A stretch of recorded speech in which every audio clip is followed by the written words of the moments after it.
Hi viewers, welcome to our channel. ప్రస్తుతం మనతో పాటు సీనియర్ జర్నలిస్ట్ దాము బాల సార్ వారితో మాట్లాడదాం. నమస్కారం సార్. నమస్తే సార్, రోజా గారు తన ట్విట్టర్ అకౌంట్ నుండి వైసీపీకి సంబంధించిన ఫోటోలు కానివ్వండి, లేకుంటే ట్వీట్లు కానివ్వండి, అన్నింటినీ కూడా డిలీట్ చేసింది. బయోలో కూడా జస్ట్ మాజీ ఎమ్మెల్యే అని పెట్టేసుకుంది, వైసీపీ ఎమ్మెల్యే అని తీసేసింది.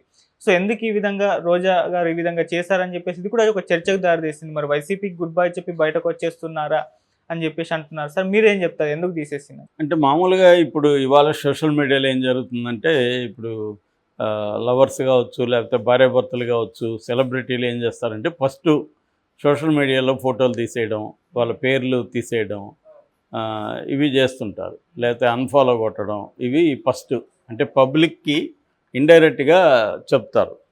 సో ఆ తర్వాత కోర్సులో వాళ్ళు మెల్లగా ఓపెన్ అవుతుంటారు. మనం చాలా విషయాల్లో అలాగే చూసాం. ఫస్ట్ సమంత నాగ చైతన్య కావచ్చు, తర్వాత అమ్మాయి నిహారిక విషయంలో కావచ్చు, ఇలాగా చాలామంది, చిరంజీవి వాళ్ళ అమ్మాయి శ్రీజ కావచ్చు, వీళ్ళందరూ ఇదే ప్యాటర్న్ని అమలు చేస్తూ ఉంటారు. ఫస్ట్ ఫోటోలు తీసేస్తారు, పేర్లు తీసేస్తారు, అన్ఫాలో కొడతారు, ఇలాగ జరుగుతుంటాయి. అలాగా ఇప్పుడు రోజా కూడా ఏం చేసిందంటే, ఎక్స్ అకౌంట్లో వైసీపీ వైఎస్ఆర్ ఫోటో ఇవన్నీ ఉండేది ఆమె దాంట్లో, ఇప్పుడు అవన్నీ తీసేసింది. అట్లాగే బయోలో కూడా ఎక్స్ మినిస్టర్, ఎక్స్ ఎమ్మెల్యే అని పెట్టుకునింది తప్ప వైసీపీ నాయకురాలని కానీ, వైసీపీ నగరి ఇన్ఛార్జ్ అని కానీ పెట్టుకోలేదు. ఇది ఎందుకు ఈ సడన్గా ఏం చేసింది అనేది ఇప్పుడు వైసీపీలో పెద్ద ఎత్తున చర్చ జరుగుతుంది. దీన్ని ఆటోమేటిక్గా తెలుగుదేశం మీడియా కూడా విపరీతంగా ఫోకస్ చేస్తుంది. సో ఇది మార్నింగ్ నుంచి వైరల్ అవుతుంది ఈ విషయం. ఎందుకంటే రోజా మీద గత కొంతకాలంగా మనం కూడా 2-3 వీడియోలు చేశాము. గత కొంతకాలంగా ఏంటంటే, రోజా వైసీపీకి గుడ్ బై చెప్పి అసలు తెలుగు రాజకీయాలకే గుడ్ బై చెప్పి వెళ్ళిపోతుంది. ఎందుకంటే ఆమె మీద ఇప్పుడు తెలుగుదేశం ప్రభుత్వం, కూటమి ప్రభుత్వం ప్రతీకార చర్య తీసుకునే అవకాశం ఉంది. ఎందుకంటే రోజా అంటేనే విపరీతంగా తెలుగుదేశం మీద, ముఖ్యంగా వ్యక్తిగతంగా చంద్రబాబు మీద, లోకేష్ మీద, పవన్ కళ్యాణ్ మీద వ్యక్తిగతంగా దాడులు చేయడం అనేది అందరికీ తెలుసు. అందుకని రోజా మీద బండారు సత్యనారాయణ లాంటి వాళ్ళు వ్యక్తిగతంగా దాడులు చేసినప్పుడు కూడా ఆమెకి రావాల్సినంత సింపతి రాలేదు. తమిళ ఇండస్ట్రీ కొంత స్పందించింది కానీ తెలుగు ఇండస్ట్రీ పెద్దగా ఎవరు పట్టించుకోలేదు. అంటే కారణం ఏంటంటే, ఈమె కూడా అటువంటిదే కదా, ఈమె వేరే వాళ్ళని అన్నప్పుడు వేరే వాళ్ళు ఈమెనంటే తప్పేంది అనేది కామన్ పీపుల్లో కూడా ఉంది. అట్లాగే ఆమెను గురించి కూడా చాలాసార్లు చెప్పుకున్నాం. ఆమె ఖచ్చితంగా చాలామందికి ఇన్స్పిరేషను. ఒక స్త్రీగా ఉండి ఒక మామూలు ఫ్యామిలీలో నుంచి హీరోయిన్ అయ్యి అక్కడి నుంచి రాజకీయాల్లోకి వచ్చి మినిస్టర్ స్థాయికి ఎదగడం అనేది ఖచ్చితంగా దట్ జర్నీ అనేది ఖచ్చితంగా అప్రిషియేట్ చేయాల్సింది. చాలామంది ఆమె నుంచి ఇన్స్పైర్ అవ్వాల్సిన ఇది.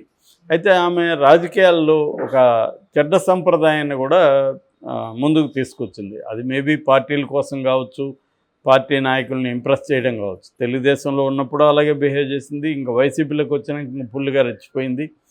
అది పర్సనల్గా అటాక్ చేయడం, చాలా స్కాతింగ్ కామెంట్స్ అంటారు, అంటే కత్తితో కోసినట్టుగా ఉండే కామెంట్స్ చేయడం, పర్సనల్ని టార్గెట్ చేసి వాళ్ళ వ్యక్తిగత జీవితాల మీద మాట్లాడడం, ఇది ఆమె చేసింది.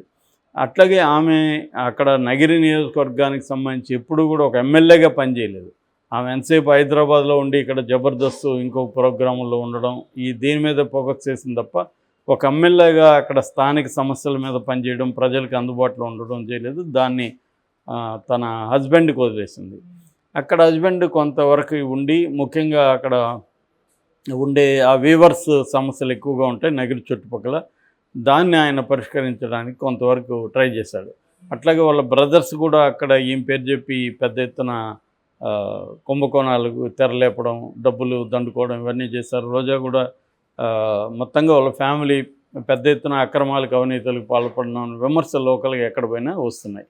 అది ఏ పార్టీ, ఇప్పుడు నేను మొన్న తిరుపతి వెళ్ళి ఉంటే అక్కడ ఇప్పుడున్న తెలుగుదేశం ఎమ్మెల్యే మీద కూడా ఇదే ఆరోపణలు తెలుగుదేశం వాళ్ళే నాతో మాట్లాడారు.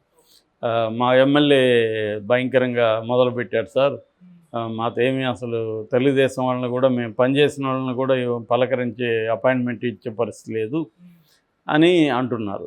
ఇవాళ నేను చాలాసార్లు చెప్తుంటా, రాజకీయ పార్టీలు ఏవైనా కూడా అందరూ ఒకటే. ఎందుకంటే అందరూ డబ్బు సంపాదించుకోవడం అనేది ప్రధానంగా ఉంటుంది. కాబట్టి ఎన్ని మార్గాల్లో డబ్బు సంపాదించుకోవచ్చు అనేది వాళ్ళు ఆల్రెడీ అలవాటు అయింటుంది కాబట్టి దాన్ని మొదలు పెట్టేస్తారు. అందుకనే మనకి దాదాపు 40 లక్షల టన్నుల ఇసుక ఒక వారంలో వీళ్ళు తెలుగుదేశం వాళ్ళు రాగానే దాన్ని అమ్మేసుకున్నారు ఎమ్మెల్యేలు. అది తెలుగుదేశం మీడియానే విపరీతంగా రాస్తుంది ఇసుక కుంభకోణాల గురించి తెలుగుదేశం ప్రభుత్వంలో. సో కాబట్టి ఏది అందుబాటులో ఉంటే అది చేయడం మొదలు పెడతారు. సో రోజా విషయానికి వస్తే రోజా కూడా ఇట్లాంటి ఆరోపణలు ఉన్నాయి. ఆమె మీద ఆల్రెడీ ఆడదం ఆంధ్రాలో అక్రమాలు జరిగాయని కేసు ఉంది. అట్లాగే తిరుమలలో అనేక కుంభకోణాలకు ఆమె పాల్పడిందని, టికెట్లు అమ్ముకోవడం దగ్గర నుంచి అక్కడ గెస్ట్ హౌస్ల వ్యవహారాల దగ్గర నుంచి ఆమె అనేక కుంభకోణాల్లో పాల్పడింది. అందుకనే తిరుమలకి చాలా ఎక్కువసార్లు వచ్చింది అనేది కూడా ఆమె మీద కిరణ్ రాయల్ లాంటి అక్కడ జనసేన నాయకులు అనేక సార్లు ఆరోపణలు చేశారు. సో ఈ నేపథ్యంలో ఒకటేమంటే పర్సనల్గా లోకేష్కి కానీ, చంద్రబాబు కానీ, పవన్ కళ్యాణ్కి కానీ ఆమె మీద కోపం ఉండే అవకాశం ఉంది. అట్లాగే పొలిటికల్గా కూడా ఆమె మీద కోపం ఉండే అవకాశం ఉంది. సో ఈ కాంటెక్స్ట్లో ఆమె మీద కేసులు ఆల్రెడీ పెట్టారు. ఆమెను అరెస్ట్ చేస్తారన్న కూడా పుకార్లు ఉన్నాయి. సో ఈ కాంటెక్స్ట్లో ఆమె కొద్ది రోజుల నుంచి ఇన్యాక్టివ్ అయిపోయింది మామూలుగానే వైసీపీలో.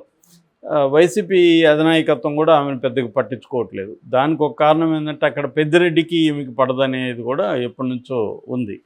సో ఇప్పుడు ఆమె అన్ని రకాలుగా అంటే నేను ఇప్పుడు యాక్టివ్గా ఉండి నేను మళ్ళీ ఇలాగా ఉంటే నన్ను ఖచ్చితంగా జైలుకి పెడతారు, నన్ను సేవ్ చేసేవాళ్ళు ఎవరు ఉండరు, కాబట్టి సైలెంట్గా ఉందాము, మెల్లగా వైసీపీకి ఇంకా ఒక 5 ఏళ్ళు వైసీపీలో ఉంటే ఖచ్చితంగా జైలుకి వెళ్ళే అవకాశం ఉంది. అదేదో వైసీపీ నుంచి బయటకు వచ్చేస్తే కొంత తెలుగుదేశం వాళ్ళు కూడా కొంచెం సాఫ్ట్ కార్నర్ చూపించే అవకాశం ఉంది అనేది ఆమె ప్లాన్.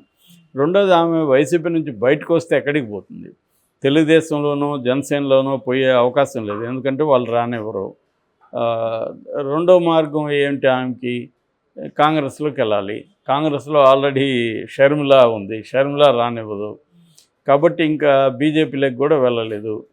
పురంధేశ్వరం కూడా ఆమె అలాగే మాట్లాడుతుంది. కాబట్టి ఆమెకున్న ఏకైక మార్గం తమిళ రాజకీయాల్లోకి వెళ్ళడం.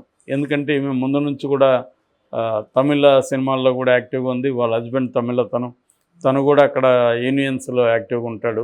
కాబట్టి విజయ్ పార్టీ కొత్తగా పెట్టారు కాబట్టి విజయ్ పార్టీకి కూడా మహిళా వింగ్ నుంచి ఇలాంటి ఫైర్ బ్రాండ్ అవసరం ఉంటుంది. ఈమె తమిళ్ కూడా బాగా మాట్లాడగలదు. తమిళ రాజకీయాలు కూడా ఆమెకు బాగా తెలుసు. తమిళ రాజకీయ నాయకులతో కూడా సంబంధాలు ఉన్నాయి. కాబట్టి ఆమె నేచురల్గానే తమిళ రాజకీయాల్లోకి వెళ్ళే అవకాశం ఉంది. ఏమన్నా అడిగితే ఇక్కడ ఎట్లయితే మన షర్మిల నేను తెలంగాణ కోడలనిందో అక్కడ ఆమె నేను తమిళనాడు కోడలని చెప్పచ్చు. ఎందుకంటే వాళ్ళ హస్బెండ్ చెంగల్పట్టు డిస్టిక్ తమిళ అతను. కాబట్టి అక్కడ ఆమె తమిళనాడు కోడల్లాగా వెళ్ళిపోవచ్చు. సో ఆ రకంగా తమిళ రాజకీయాల్లోకి వెళ్తే విజయ్ కొంత ఛాన్సెస్ ఉంది. కొత్తగా పార్టీ పెట్టాడు ఆయన, ఇప్పుడు పాదయాత్ర చేయబోతున్నాడు. ఎందుకంటే అక్కడ తమిళ ప్రతిపక్షంలో ఒక వాక్యూమ్ ఉంది. ఏఐడిఎంకే అంత స్ట్రాంగ్గా లేదు, బీజేపీ స్ట్రాంగ్గా లేదు. అక్కడ ఇండియా కూటమి అధికారంలో ఉంది, స్టాలిన్ అధికారంలో ఉన్నాడు. కానీ జనరల్గానే తమిళనాడు పాలిటిక్స్లో మనం గమనిస్తే 5 ఏళ్ళకి ఒకసారి మారుతూ ఉంటుంది. కాబట్టి ఇప్పుడు ఆల్రెడీ స్టాలిన్ మీద, ముఖ్యంగా ఉదయనిధి స్టాలిన్ మీద బాగా వ్యతిరేకత ఉంది అంటున్నారు. ఈ కాంటెక్స్లో అక్కడ విజయ్కి స్కోప్ ఉంది.